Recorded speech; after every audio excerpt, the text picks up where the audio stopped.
오늘의 사연 읽어드리겠습니다. 안녕하세요. 저는 36살 주부입니다. 결혼한 지 이제 6년 차고 5살 된 아들이 있습니다. 결혼 전 저는 중소기업에서 근무하다가 제 사업을 하는 게 꿈이라 소규모 사업체를 운영했습니다. 결혼 생각이 없었지만 남편의 끊임없는 구애 끝에 결혼을 하게 되었습니다. 남편의 한결같은 다정함과 모든 사람들에게 친절한 성격이 참 마음에 들었습니다. 남편과 저는 장거리 커플이었고 바쁜 와중에도 시간을 쪼개가며 멀리까지 와서 잠시라도 보고 가곤 했습니다. 저보다 아는 것 또한 많았고 말도 조리 있게 참 잘해 호감이 금방 생겼어요. 결혼 전 자취하던 남편 집에 놀러 갔는데 집이 너무나 깔끔하고 청결했습니다. 옷방에 옷들이 많았는데 여자인 저보다 정리를 말끔하게 해뒀더라고요. 그렇게 서로에게 스며들듯이 남편의 모습에 반해 프로포즈를 받고 결혼식을 하게 되었습니다. 프로포즈 또한 너무 로맨틱하게 받았기 때문에 그 모든 게 너무 완벽했던 것이 문제였을까요? 결혼식을 한 뒤에 제 사업을 접고 현재 살고 있는 타 지역, 남편이 나고 자란 저와 연고지 없는 이곳으로 오게 되었습니다. 제 사업을 다시 시작하려면 할 수는 있겠지만 남편은 어릴 때 맞벌이 부모님 밑에서 커와서 그런지 본인이 돈을 더 많이 벌어올 테니 육아와 살림에만 신경 써달라고 부탁을 했습니다. 저희 부모님께서 일찍 돌아가셔서 시댁 식구들이 더 가족처럼 느껴졌으며 남편의 부탁에 동의를 했습니다. 저 역시 어려서부터 자취를 오래 해온 터라 집안 살림이라면 야무지게 잘하는 편에 속했기에 육아와 살림에 전념하는 건 큰 문제가 되지 않을 거라 생각했죠. 남편 또한 개인 사업을 하며 그 사업이 잘 되어 제가 필요한 만큼의 생활비를 주겠다 하였습니다. 부모님도 일찍 돌아가시고 순탄하지 않았던 제 삶에 드디어 이제서야 빛이 나고 행복 가득 꽃길만 걷게 되는 줄 알았습니다. 시부모님 또한 너무 좋으셨기 때문에 저의 친부모님처럼 평생을 모셔야지 생각했습니다. 왜 그렇잖아요. 아들들은 세세하게 부모님을 못 챙겨서 아들 가진 부모님들은 살갑고 섬세한 딸 갖고 싶어 하시잖아요. 딸 같은 며느리가 되겠다고 스스로 다짐을 했습니다. 참고로 남편은 이남 중 차남입니다. 아주버님 또한 결혼을 해서 3명의 딸이 있습니다. 시부모님은 아들만 선호하시는 분들이셨고 장남인 아주버님이 아들 손주를 부모님께 안겨드리지 못해서 그런지 몰라도 다른 나라로 이민을 가서 거의 찾아뵙지 않는다고만 들었습니다. 저 또한 아들을 낳아야 한다는 부담감이 있었지만 아들을 낳을 때까지 계속 낳으면 되겠지라는 막연한 생각을 했죠. 너무 쉽고 빠르게 아이가 저희에게 찾아왔고 아들이라는 성별도 듣게 되었습니다. 다시 한번 일찍 돌아가신 부모님들께서 제 앞길을 탄탄대로 돌봐주시는구나 생각했어요. 시부모님 또한 너무 좋아하셨고 제가 먹고 싶은 음식부터 갖고 싶은 것들까지 모두 사주신다고 하셨습니다. 말씀뿐만 아니라 행동으로 보여주셨죠. 명품 가방도 필요치 않다 극구사양했는데 명품 가방이며 출산용품 작은 거 하나하나 모두 준비해 주셨어요.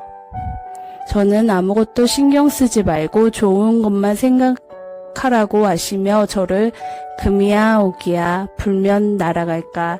심지어 저희 집에 오시는 날에는 제가 물 한 잔 뜨러가지 못하게 하셨습니다.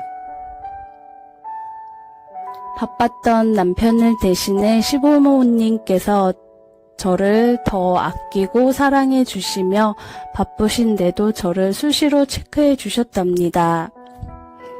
그런데 이제부터 시작이었을까요? 출산 날짜가 임박해 왔고 진통이 시작되어 병원을 가게 되었죠. 남편은 급한 사업 관련 출장 중이라 실어머님과 동행했습니다. 너무 힘들고 아파 기운도 없는데 시어머님께서 한마디씩 하시는 게 제 귀에 들어오더라고요. 혼자 궁시렁거리시는데 저한테까지 들리게끔 말씀하시는 거 아니겠어요? 애는 혼자 낳나? 남들 다 잘 만났던데 나는 아범 낳을 때 다 바빠가지고 혼자 진통하다 잘만 낳았는데 그러니까 내가 고기 말고 채소를 많이 먹으랬지. 애기 잘 나온다고. 저런 식의 말씀들을 궁시렁궁시렁 하시더라고요.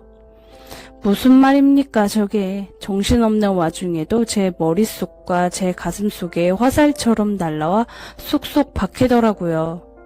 저런 말씀 덕분인지 화가 치밀어 올라 무탈하게 순산하였고 그토록 바라던 아들 손주를 보신 거죠 그때.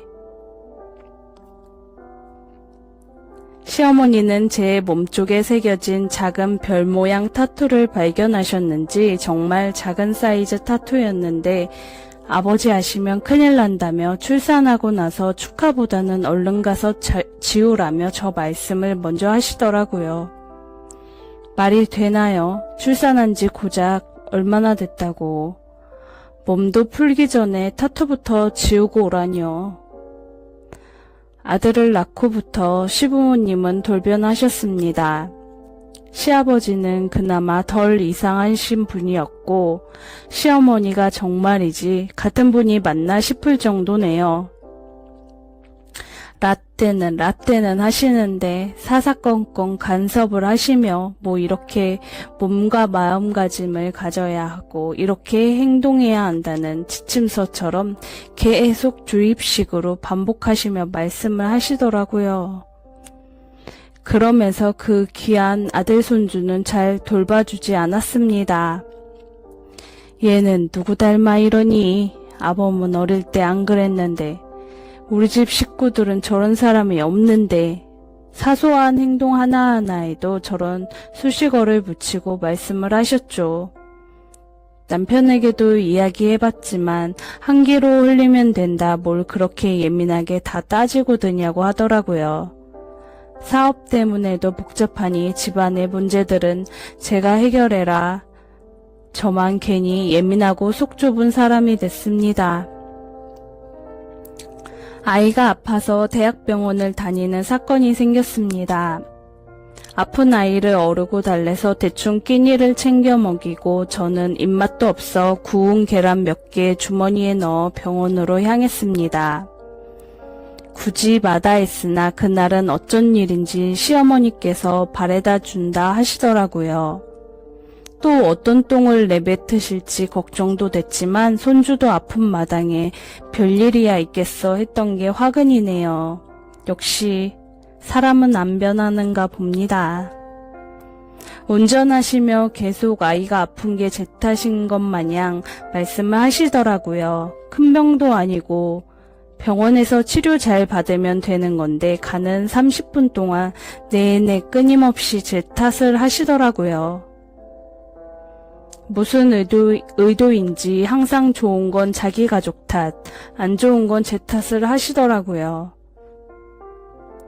아이도 제 마음을 읽은 건지 칭얼거렸고 그 칭얼거림에 집중해서 안 들리는 듯 못 들은 채 했습니다. 병원 접수를 했고 대기 시간이 생겨 그제서야 허기가 밀려와 구운 계란을 먹으려는데 시어머니께서 제게 뭐하니? 그걸 왜 먹니? 나는 계란 싫어하는데 아직도 몰랐니? 진료 끝나면 요 근처에 맛있는 해물칼국수집 있다더라. 거기 가자.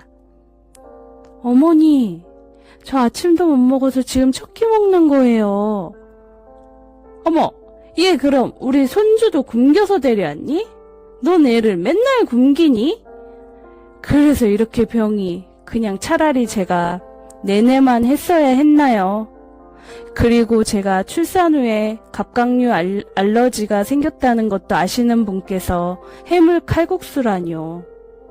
본인은 계란 싫어하는데 몰랐냐 하시는 분께서 며느리가 갑각류 알레르기가 심해서 응급실 다녀온 것도 아시는 분께서 까먹으신 건가요? 모른 척 하시는 걸까요? 어머니 저 갑각류 알레르기 예 해물 칼국수는 괜찮아. 그리고 안 먹는 버릇하면 더 병이 커지는 거야. 오늘도 저는 할 말을 잃었습니다. 목매이던 계란을 씹어 넘기며 며느리 걱정은 1도 안 하시네요. 며느리는 오로지 한참 아래라는 저분의 마인드 어떻게 해야 할까요?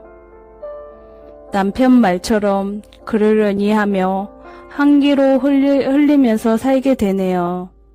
저도 초반과는 다르게 이제는 할 말을 하며 살지만 어느 누가 이 마음을 알까요? 세상 좋았던 남편도 이제는 싫어집니다. 깔끔하게 정리정돈 잘했던 남편이 제게 살림을 맡기고 본인은 손 하나 까딱하지 않습니다. 옷은 허물벗듯이 벗어둔 곳이 자리이며 양말이며 속옷이며 제발 빨래통에만 넣어달라는 제 부탁에도 아랑곳하지 않고 여기저기에서 나옵니다. 이 모든 게 콩깍지씌어 제대로 보지 못했던 제 실수 같고 모든 게 바보 같은 제 탓 같네요. 행복했던 그 순간들은 꿈처럼 사라지고 지금은 냉정하고 가혹한 현실 세계만 견디고 있습니다. 겉으로 보기에는 풍족하고 뭐 하나 빠짐없이 행복한 가족으로 보이겠지만 이 집 며느리로 부인 입장으로서 본다면 어디다가 말하기도 부끄럽고 숨기고 싶은 가족이네요. 어떻게 해야 할까요? 제 사연 들어주셔서 감사합니다.